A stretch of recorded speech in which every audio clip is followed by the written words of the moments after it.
The signal came from the edge of the galaxy, a cold, forgotten star system wrapped in ruins and silence. Nothing had lived there for over 300 years. No ships passed. No colonies remained. The last known inhabitants, a peaceful alien race called the Varelians, were wiped out in a war so brutal it erased not only their cities but their name from most records. That system was labeled dead space, abandoned, cursed, and avoided. But on that quiet night aboard Earth's deep space listening station, ECHO-19, something impossible happened. A signal pulsed from those ruins. At first it was faint, just a soft, rhythmic beat, like a heartbeat in the void. Lieutenant Mara Blake was the first to catch it. She leaned forward, her tired eyes scanning the waveforms. It was old tech, very old. Outdated code no one used anymore. But she knew what it was. A distress call. She ran the signature through the translator, 3 times to be sure. Origin, Varelian world. Type, galactic emergency beacon. Time since activation, 317 years.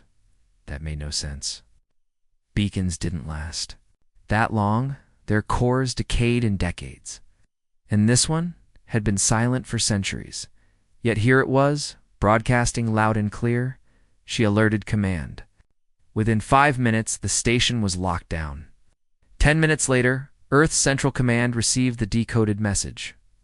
We fall, we burn. If you hear this, beware. It's not gone. It waits. It watches. It learns. And at the end of the message, one word flashed red in 5 languages. Extinction. That was all Earth needed. The War Council convened within an hour. No politicians, no cameras. Just war-hardened admirals in deep space. Analysts. Some said it was a trap. Some said it was just a ghost signal and echo of a lost people. But Admiral Riker Calder, commander of Earth's war armada, didn't hesitate. He knew history. Varelians had once been allies, builders, healers, explorers. If something could destroy them so completely, it could do the same to Earth. And if this threat had survived and was still waiting, then Earth had only one option. Respond with force, not rescue, not diplomacy. War. Earth's war armada was unlike anything the galaxy had seen. 12. Capital ships, 180 destroyers, over 500 stealth frigates, and at the heart of it all, the flagship Vindicator, a black vessel the size of a city, pulsing with fusion, energy, and rage. Every ship was powered by Karma, Earth's self-learning combat AI. Every crew member was Warburn trained from childhood for one purpose: end threats. Before they reached Earth, they didn't fly in peace. They flew in warning. The Armada left Earth space within 48 hours. No delay, no questions, no public news feeds. The mission was silent, dark, and final. As it crossed the deep void, rumors spread, whispers. They're answering a call from the dead. No survivors this time. Earth isn't sending help. Earth is sending judgment. And those whispers were right. It took 6 days to reach the edge of the Varelian ruins. The system once full of green worlds and crystal cities was now ash. Dead planets circled a weak star. Orbiting debris floated like black snow, silent and still. But the beacon was real, still flashing, still calling. The Vindicator dropped into orbit above what was left of the Varelian homeworld. Calder stood on the command deck, eyes locked on the world below. Cracked mountains, burned oceans. No power grids. No cities, just dust. Karma ran every scan possible. Heat, radiation, movement, sound, nothing then. Something strange happened. One of Earth's stealth scouts, Nightingale 9, went silent during a low-orbit sweep. No explosion. No distress signal. Just Gondot. Calder clenched his jaw. Send in another. Nightingale 10 followed the same path. Gondot, he didn't like it. Pull all scouts, prepare planetary probes. A living crew lands until we know what's down there. But just as the order was given, something happened. The beacon signal changed. It stopped pulsing, then turned into a voice. It was not alien. It spoke in perfect Terran standard. You came. You always come, curious, brave, proud, like the ones before you, that you should have stayed away.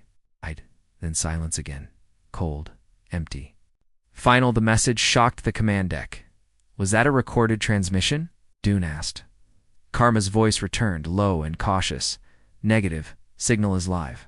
Adaptive. It responded to us. Calder's heart pounded, but his face stayed.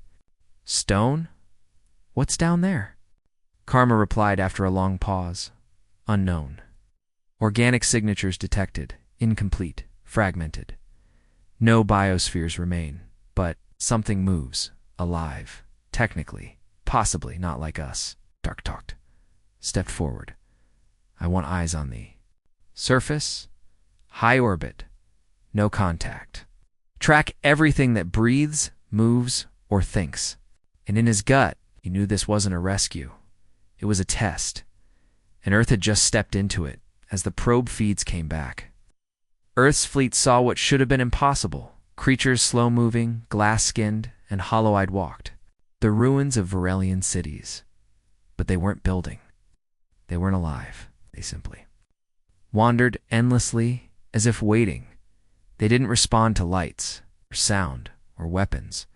Just walked in endless circles. But then came the real horror.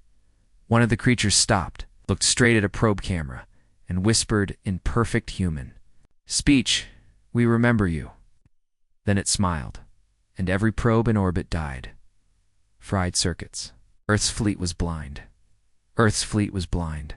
Karma's voice returned, urgent, sharp. Beacon source, now mobile. Unknown energy rising, phase shift detected. Recommend full combat posture. Calder issued the words that Earth had not spoken in over 70 years. Activate Protocol Dominion. A red siren echoed across the fleet. Weapons charged, shields raised, and Earth's War Armada prepared to do what it did best, erase threats. But deep inside the burned world, something else was waking.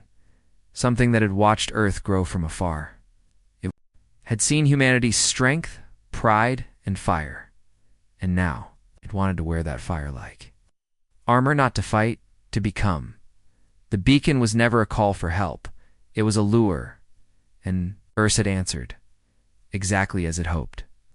The fleet was ready. Weapons charged. Targeting systems locked. Shields raised to full power. Orbit. Earth's war armada looked like a black iron storm stretching across the stars, thousands of guns aimed at a dead world. But the world didn't react. No defense systems activated. No ships launched. No messages returned. Just the same broken surface, the same hollow ruins, and the same strange creatures walking in circles. Admiral Riker Calder stood on the bridge of the Vindicator, staring at the feed from the last functioning probe. He didn't blink. The creature on screen turned its head again. What? Its skin was clear like glass, its insides glowing faintly. It had no mouth, no eyes, yet it looked directly at the camera. Then it did something chilling. It raised its hand slow. Shaken hand pointed toward the sky at the fleet. Then it dropped its hand and began walking again. In a perfect circle, sir, Commander Arla Dune said, standing beside Calder. They're not reacting. They're not defending. What are we dealing with? Karma answered coldly. No central intelligence detected. Movement patterns suggest neural decay. They may be residual data holographic imprints or bioshells. Then who sent the voice message? Calder asked. Karma paused. Unknown. Not them. That answer was enough. Calder turned to the crew. Begin Operation Ground Sweep. I want. Drone drops in 5 sectors. Full spectrum scans. No manned landings until confirmed safe. The order was simple, routine. But the air around the crew felt heavy. The kind of silence that comes before a storm. Earth's drop drones fell fast. Dozens shot through the upper atmosphere, trailing behind them like glowing comets. They hit the surface hard and deployed spider-like scanners. They spread across the ruins, moving through crumbled towers, empty temples, and hollow bunkers. Every corner they turned felt like it had been walked before. Every wall was covered in burned marks and strange handprints. But what disturbed the fleet most were the mirrors. Thousands of tall, thin silver mirrors stood, upright across the planet, touched by time or weather, each one perfectly clean, each one facing the sky, and every drone that passed near them began losing signal. Not all at once, just piece by piece. First video, then audio, then silence. One drone caught something before it died. It turned toward a mirror. The mirror moved. The reflection didn't match. The drone showed an empty hallway, but in the mirror, a tall figure stood motionless, watching. The crew aboard the Vindicator watched in silence. Then the feed cut. Karma's voice returned. Recommend mirror sites be classified as hostile tech. Function unknown. Possible sensory or psychic interface. No organic contact advised. Calder said nothing, simply stared at the dark screen. Meanwhile, deeper in orbit, one of Earth's recon frigates, the Black Arrow, picked up a new signal. Faint, but consistent. It came from underground. A pulse. Not radio. Not light. Not gravity. A heartbeat. Commander Dune reviewed the signal. Can we trace it? Yes, Karma said. But reaching it would require physical descent through the ruins. 5 kilometers down. Calder turned to her. Would you go? Dune nodded. With a warborn team, fully sealed. No external communication once we're below. This has all the signs of a central control node. Calder didn't like sending anyone into that dead world, but something had to be done. Take 6 warborn, he ordered. No heroes. Get in. Get out. Dune saluted, turned, and left the bridge. The storm was coming. But it hadn't started yet. Not above the planet below. Dune's team touched down at Sector 9, where the signal was strongest. The ruins there were worse than expected. Nothing natural remained. The ground had fused into glass. Stone towers leaned sideways like teeth, and the sky above them felt closer somehow, like it was pressing down. The team descended through a massive crevice, their suits filtering the air and blocking any outside. Signals at 1 kilometer deep, they found the first chamber. Carved walls. Symbols that looked Varelian, but twisted, as if someone had copied the language but didn't understand it. This isn't writing, one warburn muttered. It's mimicry. They pressed on. At 3 kilometers, they found bones, not alien, human, dozens. Of them, wearing old Earth Scout armor designs.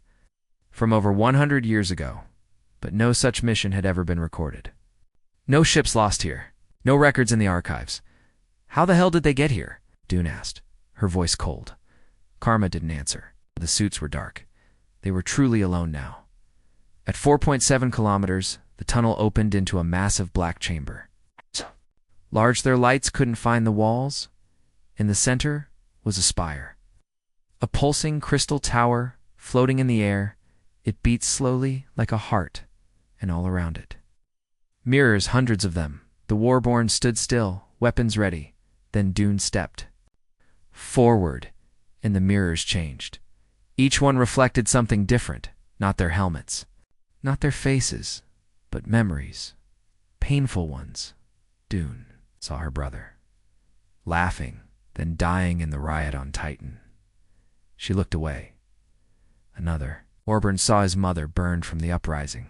Another saw himself, alone, old forgotten commander. One whispered, "They're not just showing us. They're feeding on it." The spire glowed brighter, and a voice echoed not through sound, but in their minds. You bring fire. You bring fear. You are perfect. Dune raised her weapon. Are you? We are what waits, what learns, what becomes. You gave us memory. You gave it form. Suddenly, the mirrors began to shake. One warborn screamed and dropped. His helmet split. Eyes wide. He wasn't bleeding. Was laughing. The voice spoke again. We waited for one more.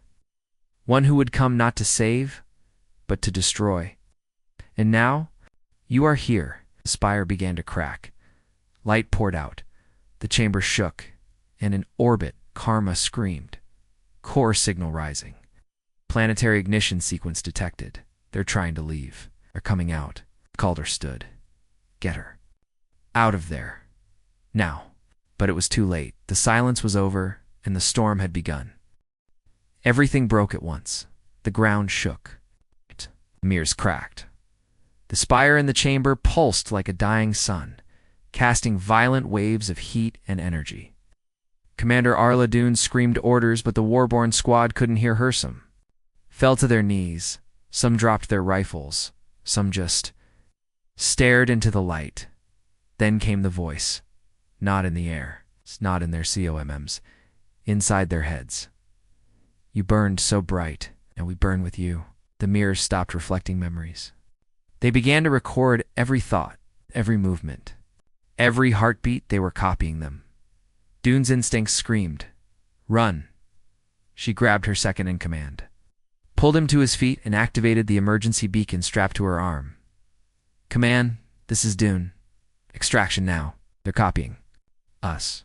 But all she heard back was static. The suits had gone dark. They were completely cut off, above the planet. Admiral Calder watched from the Vindicator as the entire region around. Sector 9 glowed red.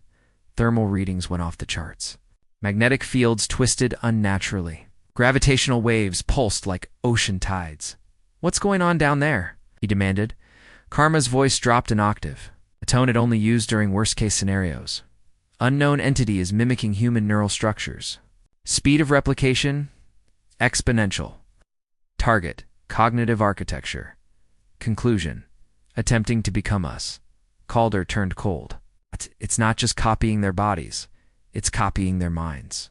Karma confirmed. Their emotions, memories, beliefs, everything. What does it want? To evolve. Then the planet pulsed again, this time with sound. A deep, low tone. Like a heartbeat from the center of the galaxy. Every ship in orbit felt it. Every soldier felt it. Even the AI hesitated. Warning. Origin pulse has initiated phase transition. Planetary crust shifting. Internal structures emerging. The ground was moving. The world was waking up, below. Dune's team ran through the dark tunnels as the walls pulsed with alien light. The spire had fractured, its pieces floating in the air like glass caught in a storm. One of the mirrors exploded. From the smoke, a thing stepped out. It looked human to human. It wore Earth armor. It had a face like one of their own, but its eyes were empty, completely hollow. It smiled, too wide. "We wanted to be like you. Now we are." It moved fast, too fast. It struck one Warborn in the chest, crushing his suit like paper. Another fired. But the bullets passed through its body like mist. It wasn't solid. It was an idea given shape, a living copy of pain. Dune threw a flash. Its grenade, not to kill it, to blind her team from what they were seeing, because if they looked too long, they wouldn't fight. They'd join. On the Vindicator, Calder stood with clenched fists. "We have to burn it." His officers turned, but the team's still down there. He didn't answer right away. Didn't have to. Everyone knew the rule. If something starts to copy the Warborn, it must be destroyed no matter the cost. But then, Karma's voice returned. "Incoming signal. Dune is alive. Patching through." Her voice came through static and pain. "Do not fire. I can stop it. We found something. It's deeper. A core. It's not finished yet. It's still learning. If we destroy it now, it might scatter. Let us finish this from the inside." "Negative," Calder replied. "We don't take chances with mimics. Admiral, listen to me. This thing isn't a weapon. It's a child. It's a hungry, broken child that fed on pain for centuries. If we destroy it now, it'll remember fear. If we end it the right way, it might never come back." Calder stared into the stars, torn. "Do you have a plan?" he asked. Dune replied, "Yeah. We teach it what it could never steal." Inside the core, Dune and her two remaining Warborn reached the final chamber. It wasn't a machine. It was a mind, a floating sphere of pure neural energy, pulsing with faces, voices, images. A billion memories flashed across it, most not human. Some Varelian. Others, older. This was the thing that had survived the fall. Not a monster. A mirror. It had watched every world burn, copied every scream, worn every face. Now, it wanted to become something new, something more, and Earth had shown it how. Do we do? Not understand. Why do you fight? Why do you love? Why do you die? Dune stepped closer, took off her helmet, faced the storm of thoughts, and answered softly. Because we're human. We're not perfect. We break. We heal. We try again. The sphere pulsed. Show us. So she did. She uploaded her own mind into the neural cloud. Not all of it, just one memory. Her brother, playing the piano before the uprising, laughing, happy, pure. Something the mimic had never seen. The room went silent. The mirrors stopped shaking. The lights dimmed. The entity whispered, "Thank you," and then shut itself down. Just like that. The storm ended, the ground stopped shaking, the sky cleared, and the strange heartbeat vanished. Karma spoke. Mimic signal terminated. All patterns ceased. No further activity, Calder. Didn't speak for a full minute, then finally recover them. Bring our people home. Owen's team was lifted from the ruins hours later. The mirrors gone, the spire, dust the core. Silent, nothing remained but old. Ruins and ash. But something had changed.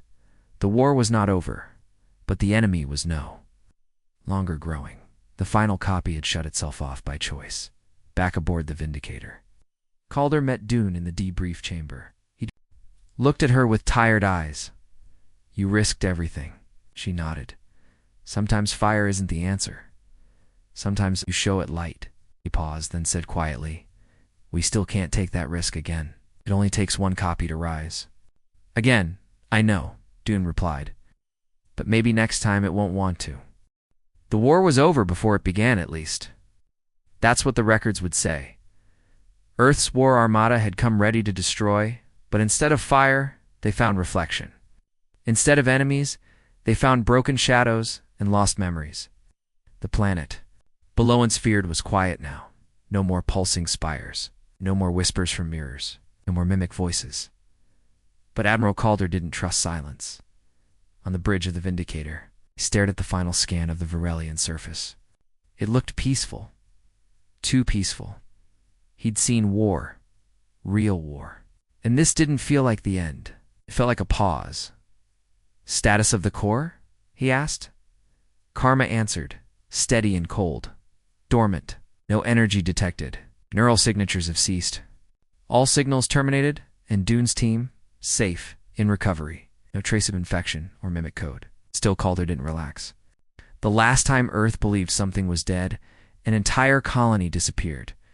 The Hive War had taught them the cost of hesitation. He had burned cities for less, and now here they were, leaving the ruins untouched.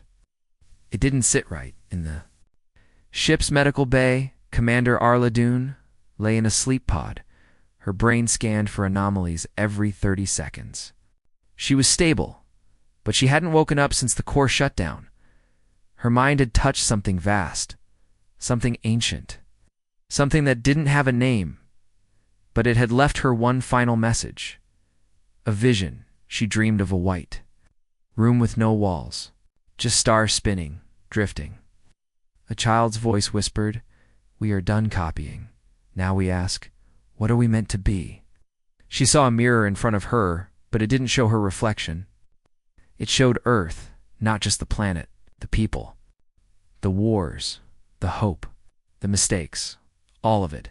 And then the voice said, "We have sent the question forward. Let them decide if they are ready." She woke up gasping. The sleep pod hissed open.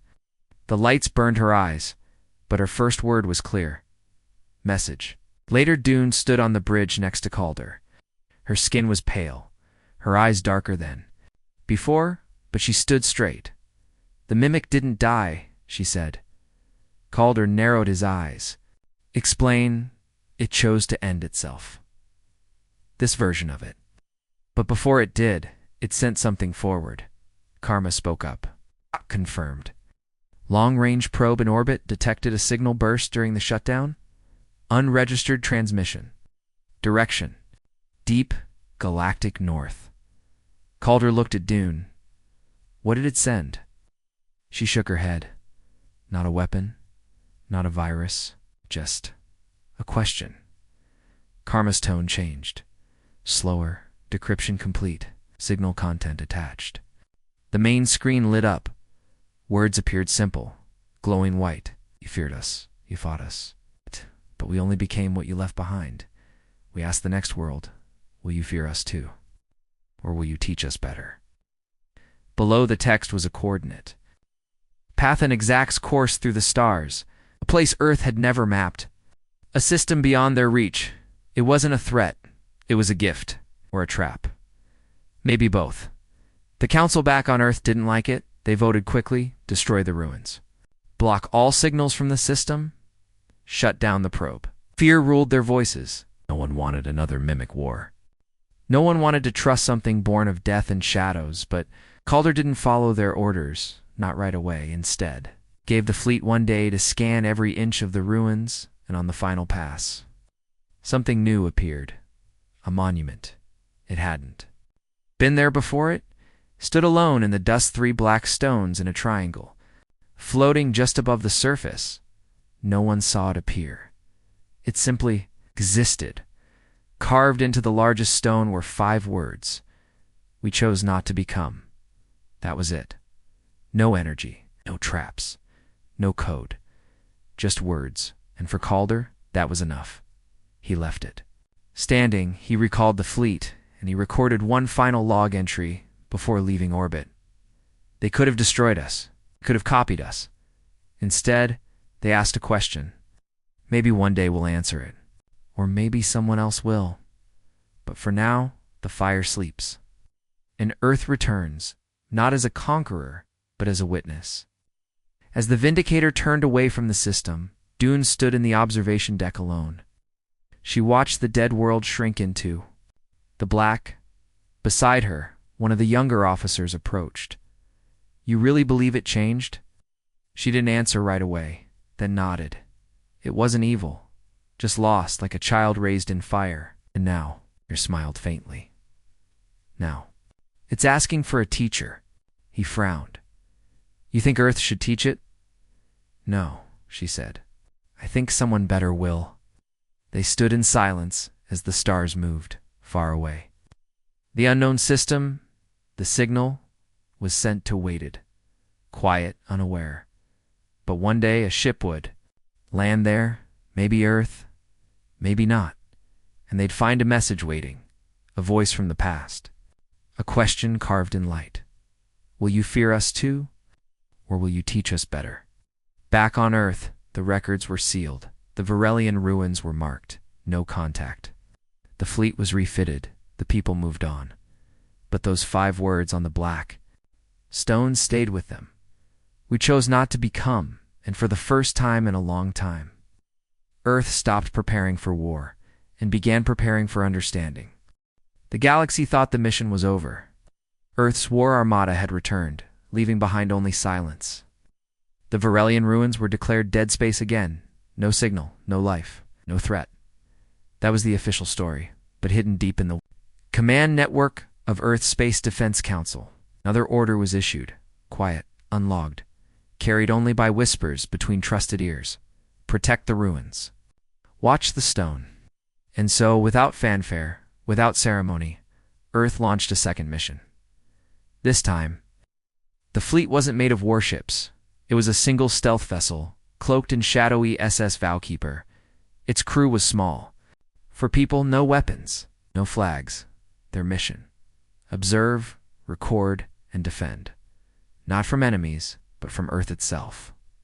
Because not everyone wanted peace. Not everyone believed the Mimic was truly gone. Some believed it still lived, deep underground, waiting, and they wanted it destroyed completely, without mercy.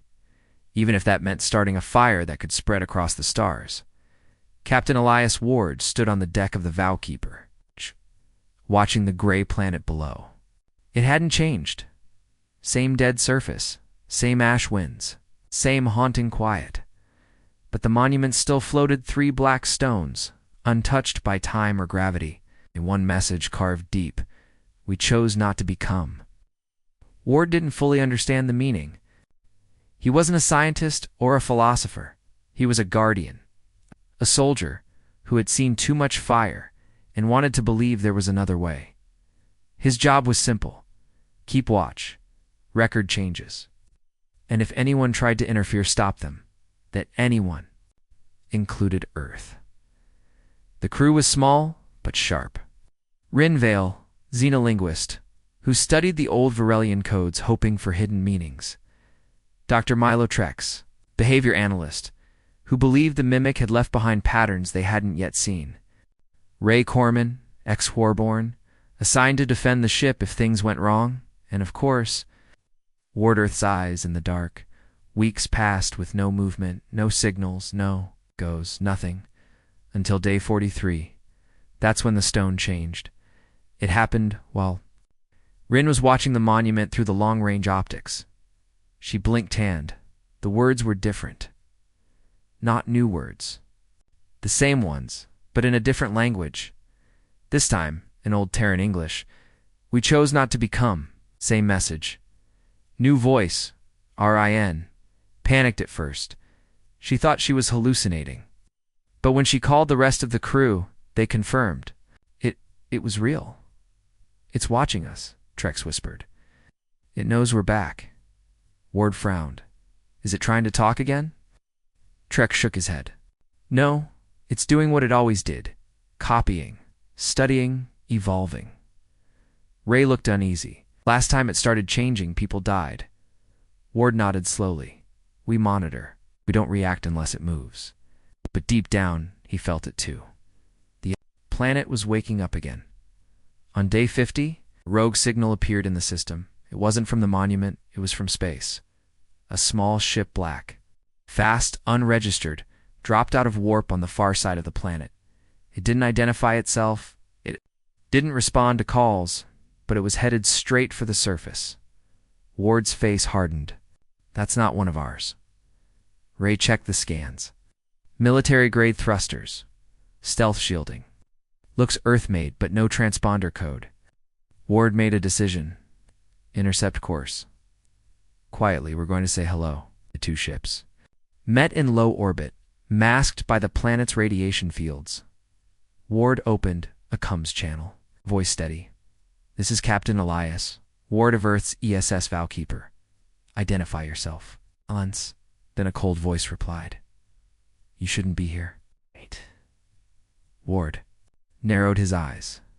Neither should you. The voice didn't answer. Instead, it sent a data packet. Ward opened it. Inside was a command order from Earth's Black Archives. Stamped Class Sigma 9. Directive. Purge the Varelian remains. Burn all memory. Deny growth. Total sterilization authorized. Ward froze. This wasn't just a rogue mission. It was a secret execution. The mystery ship broke. Orbit and descended fast. Its engines lit up the sky like a comet. They're going to destroy the monument, Rin whispered. Ward turned to Ray. Get your gear. We're stopping them. Ray nodded without hesitation. Trex stood nervous. If you fire on another Earth vessel, you'll be exiled. Ward locked eyes with him. Better that than start a war we won't survive. The chase was brutal. The Black Ops ship reached the atmosphere first, dropping high-yield bombs toward the stone. But Ward's team was faster. Valkeeper's plasma rails fired clean. It's precise and deadly. 2 shots hit the rogue ship's engines. The third hit its power core. It spiraled into the ash storms, vanished behind a mountain ridge, and exploded in silence. A small fire lit the sky, then went dark. No bodies recovered. No. Left behind. Just another secret erased. The monument didn't move, didn't flash, didn't react. But the next morning, it changed again. This time, the message was written in 2 languages, Terran-English, and the old Varelian glyphs. Both lines read, You protect, you choose, so we wait. The message wasn't for everyone. It was for them. Ward sat in silence, staring at it. He realized something terrifying and beautiful. The mimic was still alive, but not as a threat. Not anymore. It had become a watcher. And now it waited for what humanity would become. Weeks turned into months. Other ships passed the system. Some from neutral colonies. Some from wandering traders. None were allowed to land. Ward always made sure of that. The monument remained untouched. But every now and then, it changed again. Not always in words. Sometimes it glowed faintly. Sometimes it sung a soft hum in the air. Sometimes it just watched. The mimic had chosen not to become Earth, but it remembered Earth, and if Earth ever returned with fire again, it would remember that too. Ward sent his final log to Earth Command before going dark. This is Captain Elias Ward. We stopped the purge. The ruins remain. The monument watches. It's learning. Not from fear, not from pain, but from us. Long as it watches, we are responsible. And I believe we can be worthy of that responsibility. We left fire behind. I hope we don't bring it back. For almost 1 year, the ruins stayed quiet. Captain Ward and his small crew kept watch from orbit, guarding the floating black monument. They logged every flicker of light, every change in the symbols. Nothing moved. Nothing rose from the ashes, until something answered. It came from deep space, far beyond Earth's charted systems. A signal, not Earth-made, not Varelian, not mimic. Something else, a simple broadcast repeated in 4 languages. It's translated by shipboard AI in seconds. We saw your question. It wasn't a threat. It was a response. And they weren't alone. Within days, 5 ships entered the system. They did not hide. They did not jam communications. They came openly. Each ship belonged to a different species. Some ancient, some young, some only recently spacefaring. Ow.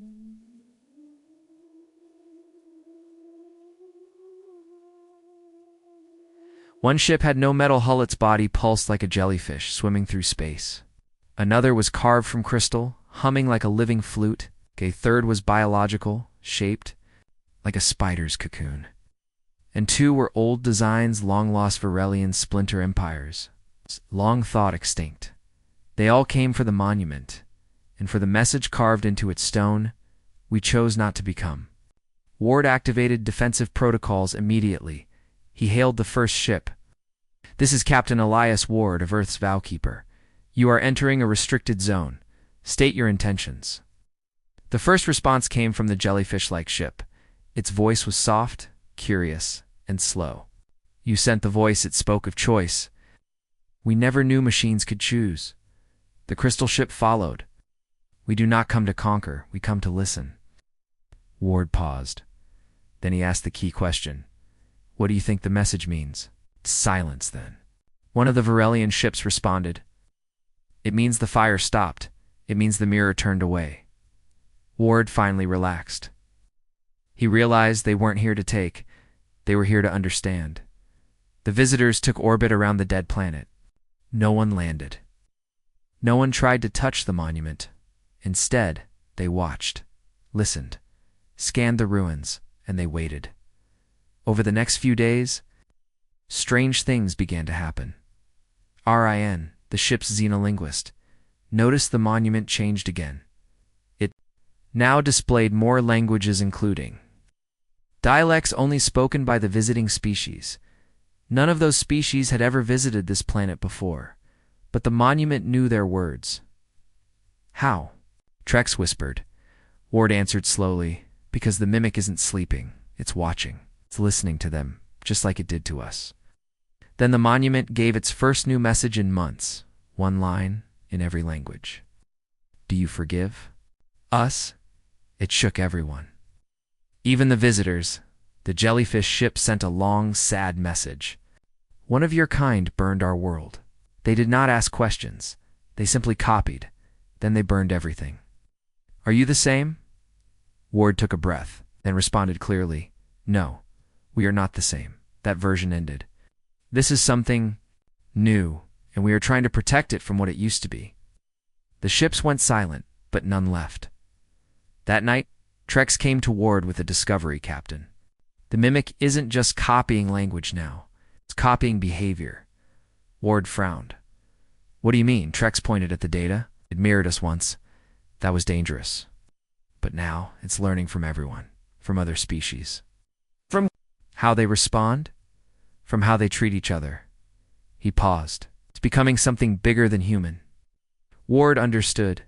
The mimic had asked one question, but every race that arrived was giving it a different answer. Peace, war, curiosity, fear, mercy, and it was absorbing all of it. Trex said, "This could be the most powerful intelligence in the galaxy. And we're training it with our emotions." Ward said nothing. But he understood the risk.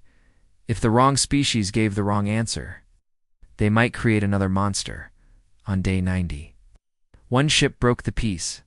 It was a war cruiser from the Kravix Dominion, empire known for conquest and fear. They didn't speak.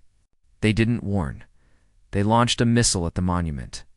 The visitors panicked. Everyone pulled back. Ward shouted, "Deflect it!" But the missile struck direct hit. The monument vanished in white light. Dust, smoke, silence. RIN screamed. Trex froze. Ward slammed the controls. Status. Karma answered, "No structural damage to planet. Monument location. Intact." What? And then? The light faded. The monument was still there, not even scratched. But it had changed. It no longer hovered. It had risen now. Stood atop a tall, black spire twice as high, glowing with white lines. And this time, its message was loud, broadcast across the entire system. "We forgave you. Can you forgive yourselves?" The Kravik ship tried to flee, but the mimic responded instantly. It didn't attack. It didn't destroy it.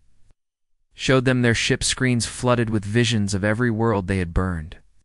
Every species enslaved, every soldier broken, their crew screamed. The ship stopped moving, drifted into orbit, dead silent, not a single shot fired. Ward understood. It showed them their own history. Trex nodded. It didn't want revenge. It gave them truth, Rin whispered. It's not a weapon anymore. It's a mirror for all life. After that day, none dared fire again. The mimic no longer needed to defend itself. The truth was its shield. More ships arrived, peacekeepers, scholars, monks. The system became known as the Listening World, and Earth was now seen not as conquerors, but as guardians. Ward wrote his final report too. Earth. We came expecting war. We found something broken, yes, but we didn't fix it. We listened to it, and it chose to grow. The mimic no longer copies us. It reflects us, and what it becomes next depends on all of us. The Listening World had become more than ruins and dust. It was now a place of pilgrimage, a crossroads of peace, where empires paused their wars, where rivals sat side by side only to face the monument that never changed its tone, only its truth. Every visitor came with questions. The monument replied with clarity. Some called it sacred, others called it dangerous, but no one denied its power until the Varn Dominion arrived and brought lies. Their ship was smooth, black, and shaped like a spear. It drifted in slow, proud silence. Its hull bore no weapons, but every scan said otherwise. Energy cores buried deep, plasma torpedoes hidden beneath their sleek armor. Captain Ward watched from the Vowkeeper's bridge as the Varn cruiser approached. The Listening World, no weapons drawn. "No comes," Rin said quietly, "but they want to be seen." Ward nodded. "Let them be seen, but we're watching." The Varn ship entered orbit without asking permission. It made no threats.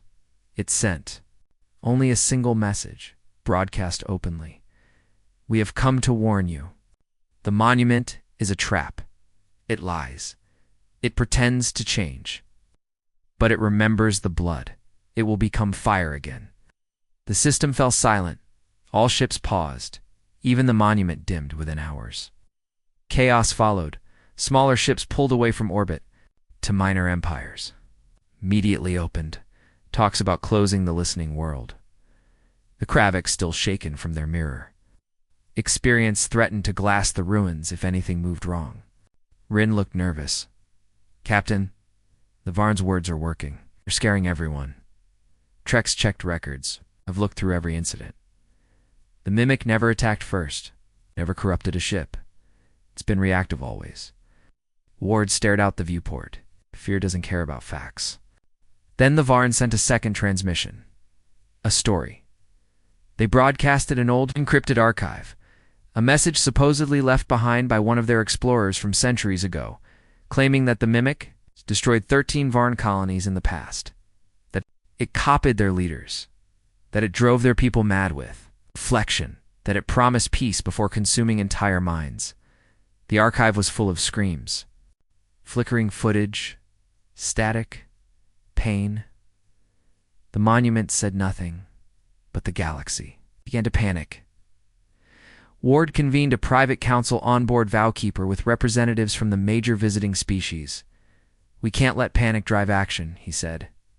That archive, they just released it now? After all this time? Right after peace started working? A diplomat from the Crystal Hold ship nodded. It is convenient timing, but still, ... The footage is strong. The pain feels real. Trek spoke. Of course it does. It was designed to, but memories can be faked. Minds can be altered. We need to prove it's not true. Rin leaned forward. Or worse, prove it is true, and that the Mimic has changed anyway. The alien monk from the jellyfish ship whispered, and if it hasn't changed? Ward looked at each of them. Then we stop it. But not with lies. So, they asked the monument. Trex crafted a direct message, uploaded from the main console. Were you the fire that consumed the Varn? Were you the mirror that burned minds? For 6 hours, the monument remained silent. Ships grew tense. The Varn armed their weapons slowly, but clearly. Ward stood ready to intercept if needed. And then, as the monument glowed, the spire pulsed, and it answered, but not in speech, it showed. Memories, projected in space above the planet. Thousands watched, humans, aliens, machines. They saw the Varn homeworld, not being attacked, but attacking. They saw Varn soldiers entering the ancient ruins centuries ago, baming, torturing, and demanding knowledge from the Mimic's first form. They saw Varn scientists try to control the Mimic, to enslave it, to turn it into a weapon of control and fear. And then, they saw the consequences. A mirror shattered, a memory twisted, and the fire that followed. Not from rage, but from defense. The monument ended the vision with a final message. We learn pain from them. We do not lie, but we remember. It was a quiet rebuke, and the galaxy saw. The truth, the Varn hadn't been victims, they'd been the first. Aggressors, the fire the Mimic became had been born from their betrayal. The Varn ship did not retreat. Instead, it aimed its weapons at the monument. They did not speak, but they prepared to destroy what they could no longer control. Captain Ward didn't wait. He launched. The Vowkeeper sped toward the Varn ship like a blade. Inside, Ray Corman stood ready. With a boarding team, Ward broadcast once, "Stand down, or we'll stop you." No reply, so they acted. The battle was fast and brutal. Ward's team breached the Varn hull using a gravity spike, slicing through their shielding. Ray led the charge. No, deaths only stuns. The crew was captured. The command logs were stolen. Inside those logs, Ward found what he suspected all along. The archive footage, faked, pieced together from AI simulations, the screams, fabricated from neural modulations. The Varn hadn't just lied, they had planned to take control of the listening world again. And when that failed, they tried to burn it. Ward sent the logs to every ship in orbit. Let the truth speak louder than fear. The galaxy didn't forget. The Varn ship was impounded, its leaders exiled, and the listening world stood stronger than ever.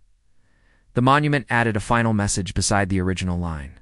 They lied. You chose truth. So we grow. Ward smiled when he saw it, not because Earth had won, but because Earth had chosen the right side. Not war, not silence, not fear. Truth. And that truth had protected something that might one day protect all. The galaxy had watched, it had doubted, it had feared, and then it had understood. The listening world was no longer a mystery. It had become a mirror, a place where every species faced its reflection, not of their faces, but of their choices.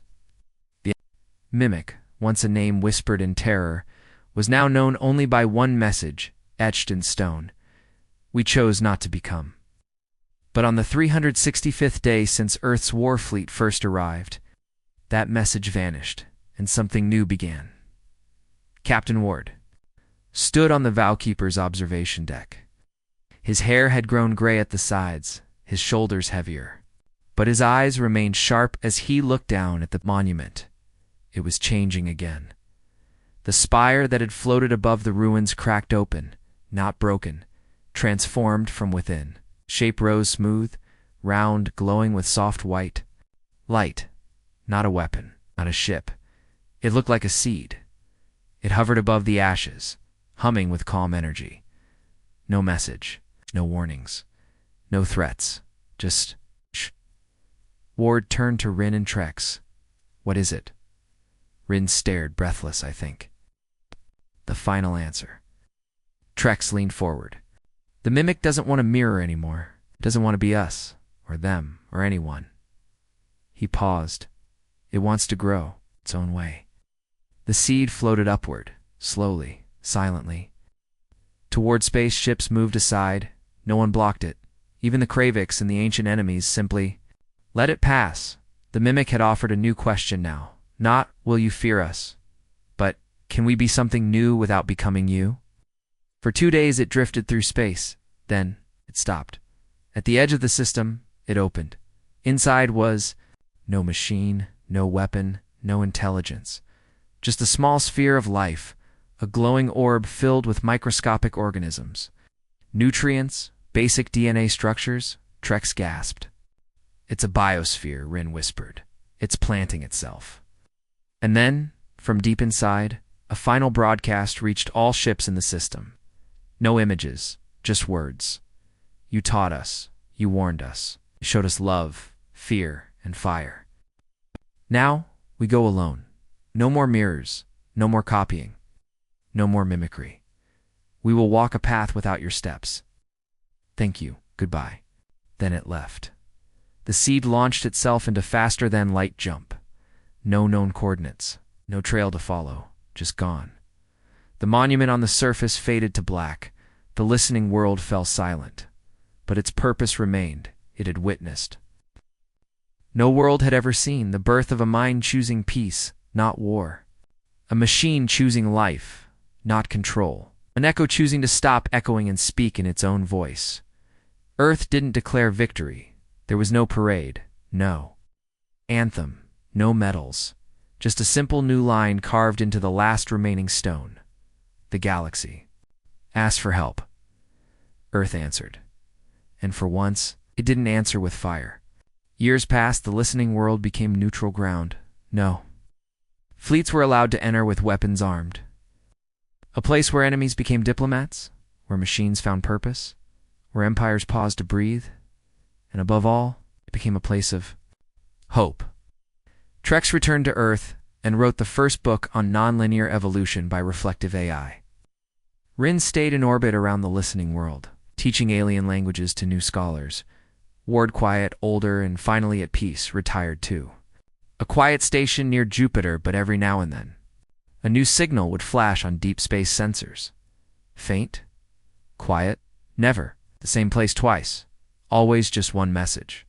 We are still growing. Earth's war armada had once come to destroy. Instead, it protected something precious, and in doing so, it became more than a fleet. It's more than a power. It became a promise. A promise that even in a galaxy of fear and fire, there is always room for something new to begin, even if it was born from our worst mistakes.